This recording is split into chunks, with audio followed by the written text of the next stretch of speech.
You are done in this house until you get on your knees and apologize to my wife.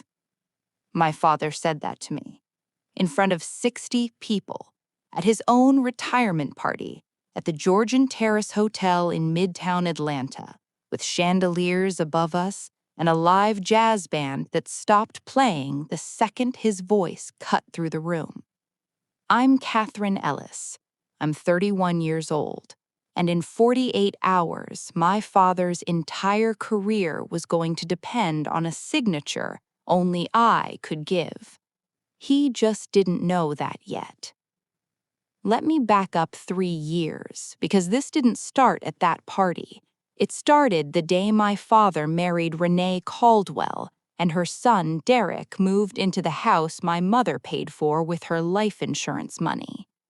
Dad's name is Frank Ellis, 30 years in commercial real estate development, respected, polished, the kind of man who knows every name in the room and uses all of them. Atlanta loved Frank Ellis. Atlanta had no idea who Frank Ellis actually was at home. Renee figured that out fast.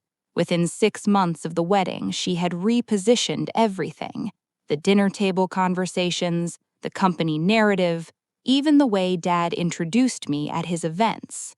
This is Katherine. She does something in software. Something in software. I was the chief data officer at Vantage Group, privately held infrastructure tech firm headquartered right here in Atlanta. 11 years building that company from a 4-person startup into a $200 million operation. But at Frank Ellis's dinner table, I did something in software. I kept paying the bills anyway. Old habit. Daughters of single fathers learn early that love sometimes looks like a wire transfer. $4,200 a month into the household account. Derek's car note. Renee's spa membership. The kitchen renovation they did the Christmas I wasn't invited home for. I told myself it was temporary, that Dad would see it eventually. He didn't. The first real warning came 8 months before the party. Derek had gotten himself attached to a commercial property deal Dad was putting together, a mixed-use development in Buckhead, worth somewhere around $60 million. Derek's contribution was showing up to 2 meetings and sending emails with his father's last name in the signature.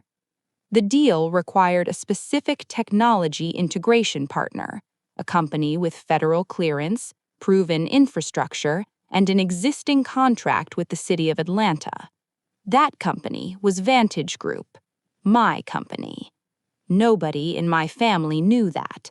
I'd kept my professional life completely separate from them because it was the only clean thing I had left.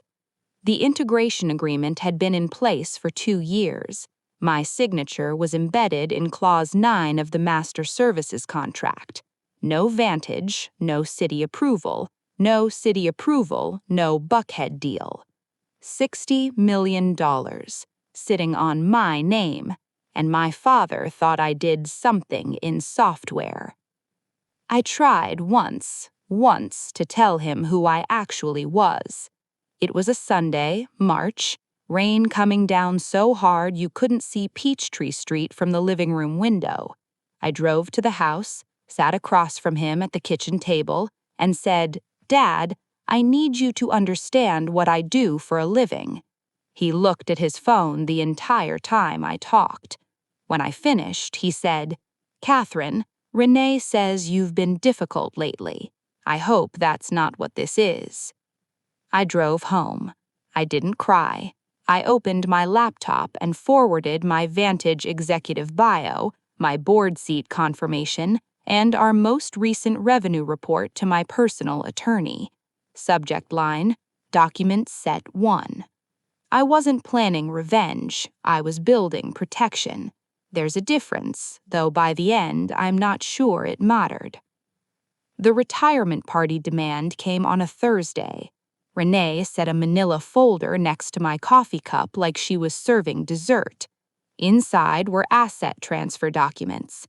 Derek's name on one side, mine on the other. My equity stake in a real estate holding company I'd quietly co-invested in 3 years ago. Current value, $4 million. Derek needs this to show creditworthiness for the Buckhead deal, she said. Your father agrees. I looked up. Where is my father? He agrees, she said again, like that answered it. That evening, Frank came into the kitchen while I was still sitting there. He didn't sit down. Katherine, Renee told me you're making this difficult. I haven't said anything yet. Your silence is an answer, Katherine. He poured himself a drink. Derek needs a foundation. You have more than enough. This is what family does. I earned that equity, Dad. And this family gave you a home to come back to every Sunday. He turned around. Sign it before the retirement party. I've got 60 people coming. I don't want this hanging over the night. I looked at him. 62 years old, 30 years of reputation, standing in a ballroom full of the people whose respect he valued more than his own daughter. All right, Dad, I said quietly.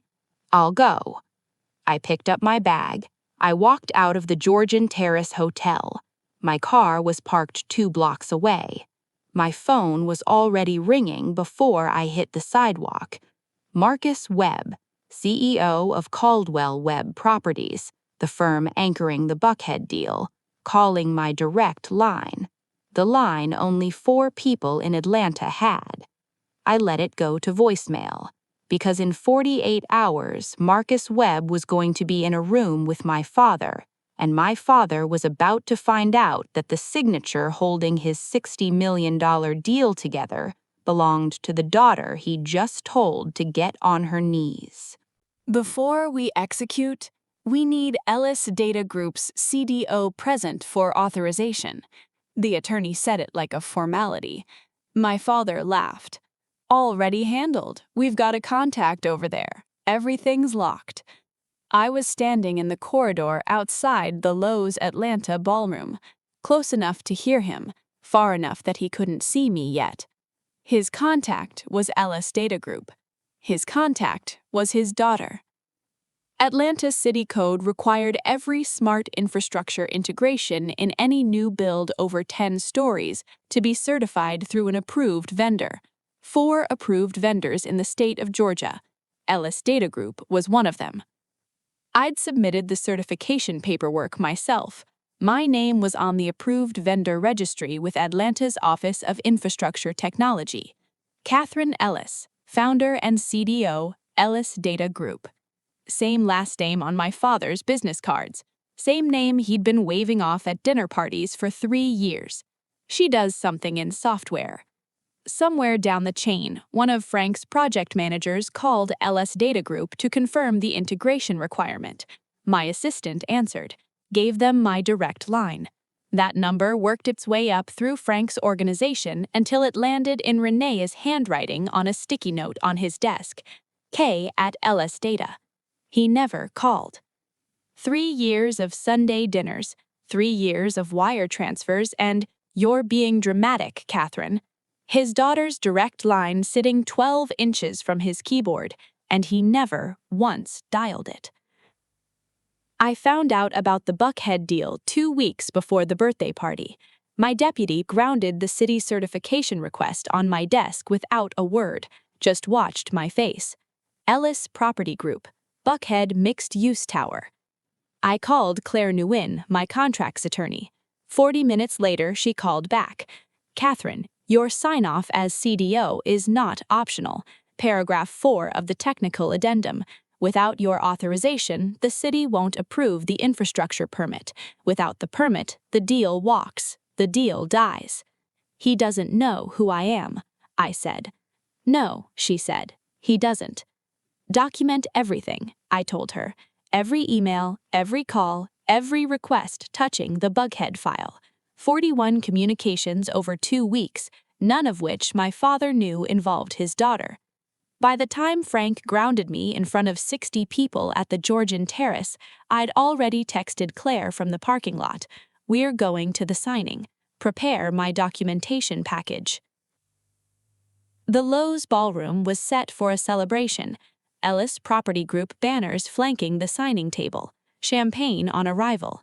Frank worked the room like a man who'd already won. Derek stood near the bar telling someone about his involvement in the deal's early stages. One site visit, an Instagram story. Renee was in white. At a business signing? Claire handed me my folder in the corridor. Credentials, city certification records, integration clause highlighted, page 4, paragraph 4. My CDO authorization letter notarized.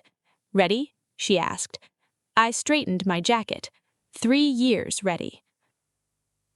At 10:58, the attorney cleared her throat. I need to confirm Ellis Data Group's CDO is present for city compliance authorization. Frank looked at his project manager. His project manager looked at his assistant. His assistant looked out the door. Our contact should be, I'm here. I walked in from the corridor. The room stilled. 60 feet of marble between me and the signing table. I walked every inch of it. My father's face moved through 3 expressions in about 4 seconds. Recognition, confusion, something almost like understanding, but not quite there yet. Katherine, flat. Dad. I set my folder on the table. I heard you need a signature.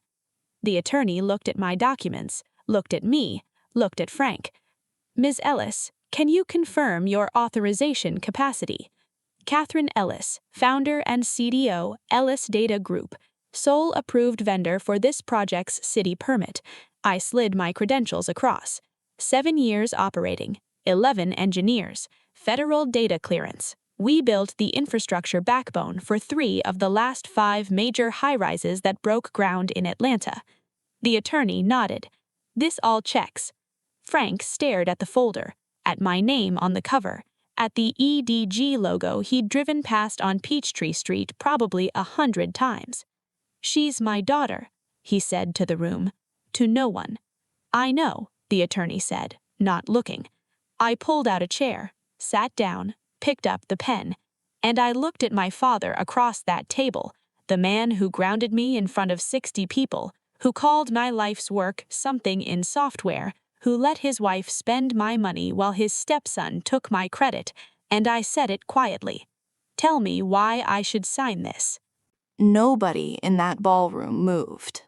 Not the attorney, not the photographer still holding his camera by the window, not Derek, who had gone the color of old chalk. Frank Ellis, 62 years old, 30 years in Atlanta real estate, a man who had never once in my memory been at a loss for words, stood at his own signing table and said absolutely nothing. So I waited. I'd been good at waiting. I'd been doing it for 3 years. He tried charm first. Katherine, softer now, the voice he used when he wanted something. Let's not do this here. You scheduled it here, Dad. 200 people, full media setup. Your words. Renee stepped forward. I'd been wondering when she would. This is embarrassing, she said, low and controlled, the way she said everything. Whatever grievance you have, this is not the place. I turned to look at her. Really look at her. The woman who had moved my mother's photographs to a storage box, who had written K at Ellis Data on a sticky note and handed it to my father without a second thought, who had sat across from me on Sunday dinners for 3 years and never once asked what I actually did for a living. You're right, I said. Saturday night at the Georgian Terrace wasn't the place either, but that didn't stop anyone. Her mouth closed. I turned back to Frank. I asked you a question. He pulled out the chair across from me and sat. That surprised me. I expected bluster, another performance for the room. Instead, he just sat, like the weight of the last 4 days had finally caught up with him at all once. He didn't know, he said. I know you didn't. Katherine, if I had known, You had my direct line on your desk for 2 weeks. Your project manager called my office. My assistant gave him my number. It was written down 12 inches from your phone. You didn't know because you didn't ask. You never asked. He looked at the folder between us, at my name printed clean across the top. 7 years, he said quietly. 7 years. And you never told me? I let that sit for a moment, because it deserved a moment. I tried to tell you, Dad, 3 years ago, when Renee moved in. I sat across from you at the kitchen table and told you I was building something.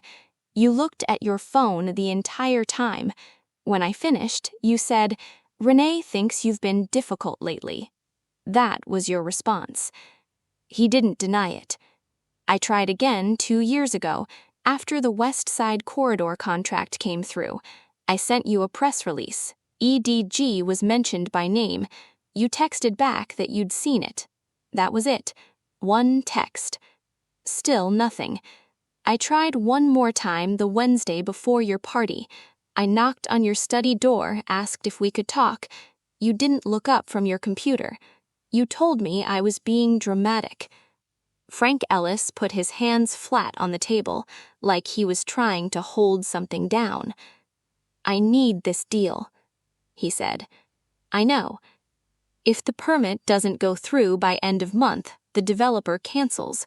We've already drawn down on the construction line. Katherine, I've leveraged—" He stopped, jaw tight. "If this falls apart, I lose the company." The room had gone so quiet I could hear the ice shifting in the champagne buckets. "I know that too," I said.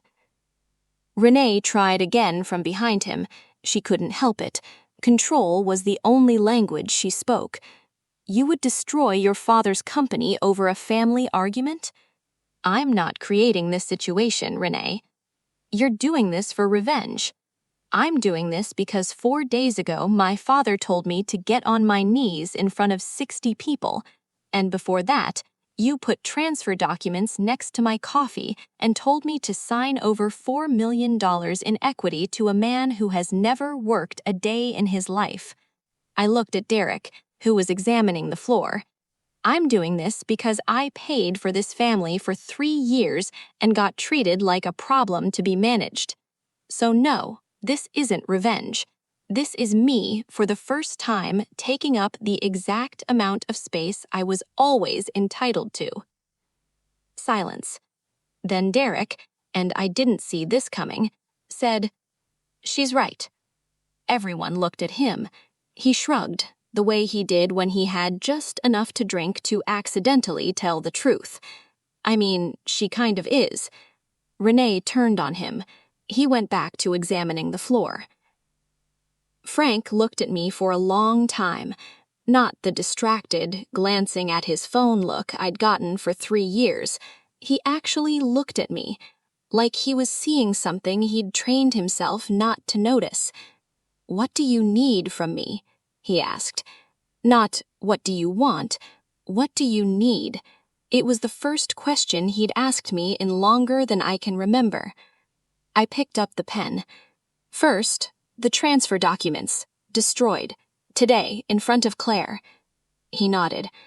"Second, you tell Derek yourself, not Renee, not a lawyer. You sit across from your son and you tell him that what you asked me to do was wrong." Frank glanced at Derek. Derek was still looking at the floor. "Okay. Third, you never again tell me I'm being dramatic. Not about my work, not about my life, not about anything. That word is retired." Something moved across his face. Not quite shame, maybe the cousin of it. "Okay," he said, quieter. I looked at the contract. Clean white pages, the signature line waiting. "I'm not doing this for you," I said. "I'm doing it for the 11 people on my team who worked this project and deserve to see it through, and because my mother raised me to finish what I start." I signed. One clean line. Katherine Ellis. The attorney took the document. The room exhaled. Frank sat back, and for the first time since I'd walked into that ballroom, he looked like something other than a man performing confidence for an audience. He looked like a father who had just understood exactly what he had almost lost. Renee filed for divorce on a Thursday, 11 days after the Lowe's signing, before the ink on the Buckhead permit was dry, before Frank had even finished telling Derek what he needed to tell him. I found out from Claire, who found out from Frank's personal attorney, who called because Renee's lawyers had subpoenaed 3 years of household financial records. My financial records. I wasn't surprised. Renee was nothing if not strategic. The signing had humiliated her in front of exactly the kind of people whose opinions she'd spent years cultivating. She couldn't undo that, so she did what she always did. She repositioned. The statement her attorneys released to Frank was 3 paragraphs of careful language. The core of it was this: Renee claimed she had been deliberately misled about the household financial structure and excluded from decisions affecting shared assets. Translation: she was abandoning the burning building and grabbing everything she could carry. The irony was almost beautiful. The woman who had orchestrated a campaign to take $4 million of my equity was now claiming she'd been financially deceived. Claire called me that evening. "They're going after the household contribution records, Katherine. 3 years of your transfers into that account. Renee's lawyers are trying to argue those payments established a financial dependency that entitles her to a portion of my money." Yes. I sat with that for a moment. "Send them everything," I said. "Every transfer, every receipt, every invoice. The pool maintenance, the kitchen renovation, Derek's car note, all of it itemized with dates." That could get ugly. It's already ugly. At least this way it's accurate. Derek called me directly 2 days later. No warning, no text first, just my phone ringing at 7 in the morning with his name on the screen. I almost didn't answer. Then I thought about what Frank looked like at that signing table, hands flat, voice stripped of everything, and I picked up. "Hey." His voice was rough, like he hadn't slept. "Derek." Silence for a moment. "Dad talked to me." "I know." "He told me about the transfer documents, what they were actually worth." Another pause. "I didn't know, Katherine. I swear I didn't know what those shares were. Mom told me it was just some startup thing you weren't using." I believed him. That was the worst part. I actually believed him. Derek wasn't calculating. He was just a 28-year-old who'd spent his whole life being handed things and had never thought to question the hand. "I know you didn't," I said. "I'm sorry." He said it quickly, like he'd been rehearsing and needed to get it out before he lost his nerve. I didn't tell him it was fine, because it wasn't fine. But I said, "I hear you." He exhaled. "Mom's lawyers are going after your money." "I know.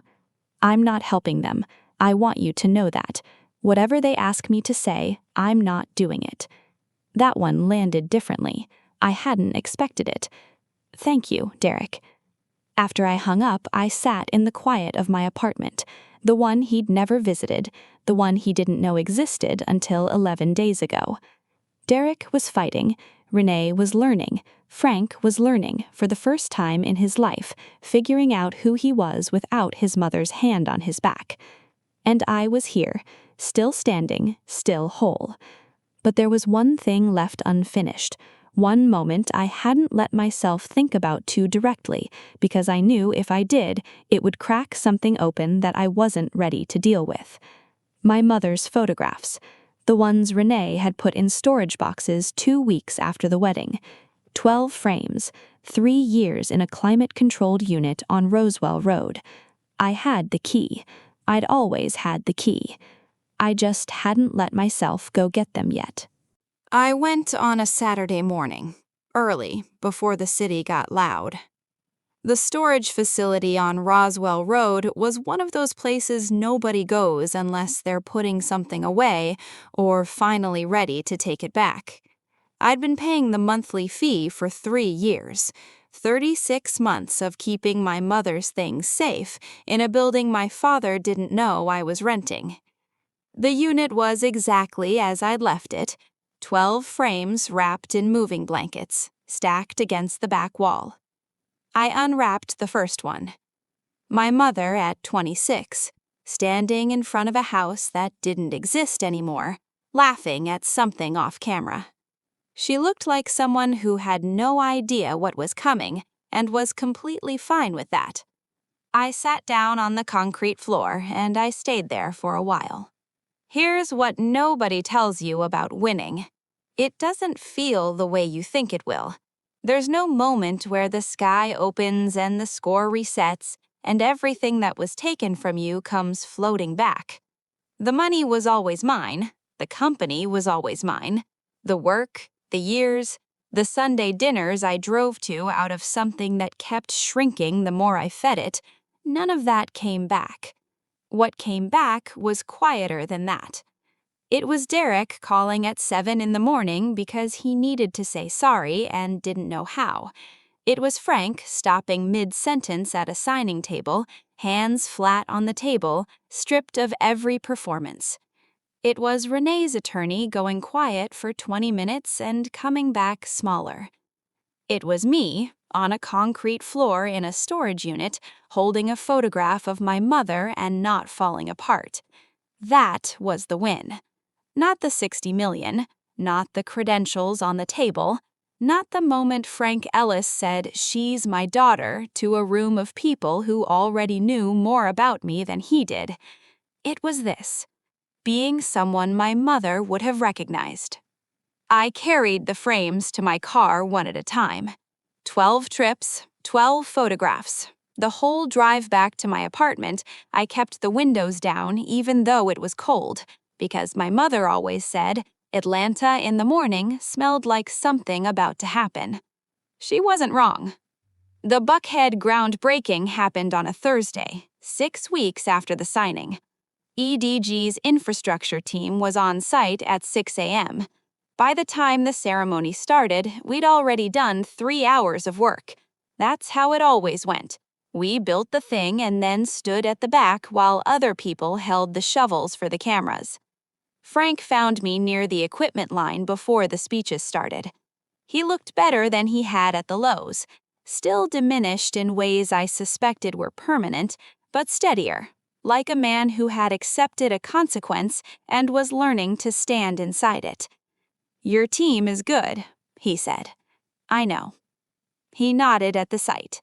Steel and red Georgia clay, and the particular chaos of something large being started. "Your mother would have loved this.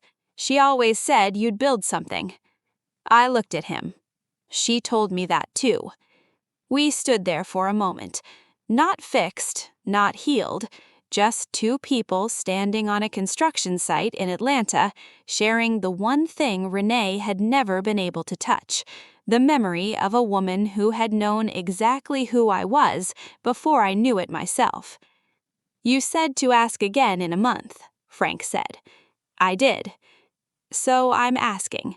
Dinner, just us." I watched a crane swing a steel beam into position, slow and certain, exactly where it was supposed to go. "Thursday," I said, "somewhere my mother would have liked." He almost smiled. "I know just the place." I drove home with 12 photographs in my back seat and the Atlanta skyline ahead of me, and I thought about what my mother used to say when something felt too big to carry. "You don't have to be ready, Katherine. You just have to show up." I'd shown up, to the storage unit and the signing table, and 3 years of Sunday dinners that cost me more than money. I'd shown up every time, and I'd kept building anyway, and now the building had my name on it. Not my father's name, not the family name that was used against me and leveraged over me and dangled in front of me like something I had to earn.